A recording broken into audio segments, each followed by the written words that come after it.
got to look now, looking ahead, you look at a guy that was shining and maybe was told they were going to get more playing time in 2022, and that's Patrick Payton, a guy that Nate, who comes on here and does a few reaction videos after games, one of our guys, our lead recruiting insider, he's very high on Pat Payton. And, I think he predicted Pat Payton to have a big spring before it started. And, well, look at this. He might have moved up in the ranks and maybe taken a spot to get more playing time over Quashon Fuller, or at least they see more, because I do think Pat Payton has a little bit more of a higher ceiling, still raw, still putting on a little bit more size, which he most certainly did this last spring, Mark.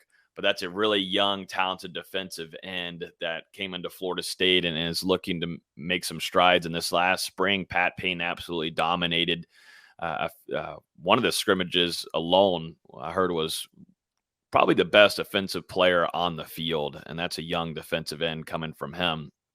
And, looking at him at practices, on goal line, and pass rush, just disrupting plays, that's something Pat Payton has done. And I think the staff maybe is looking forward to giving him more playing time to get him some more experience, because they see a big year 3 out of him. Still a young player, redshirt freshman. So third year in the system.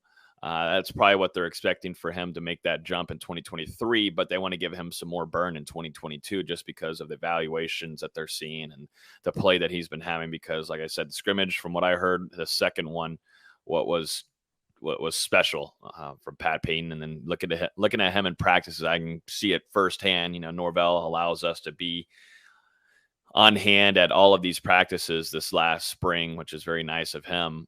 But for us to actually see him and evaluate him and see him dominate this last camp was impressive. And, that's probably your guy if you're expecting someone to move up, if you're looking down at the depth chart and saying, oh, well, who's it going to be? You kind of already know you got Dennis Briggs, you've got Derek McClendon, you got Jared Verse, and now you're starting to see Pat Payton, another young guy I'm looking at too. Not going to see a lot of burn in 2022.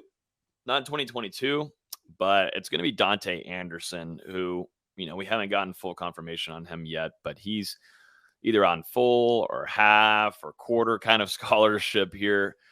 But wow, as a true freshman coming, I thought had a really impressive spring. But he's not going to play a factor till later. But I think Florida State feels good about that defensive end room, where heading into spring, it was a whole opposite. So now it's weird to see, oh, wow, let's just go ahead and lose a defensive end. But now you feel a little bit more secure heading into this next season with what you got.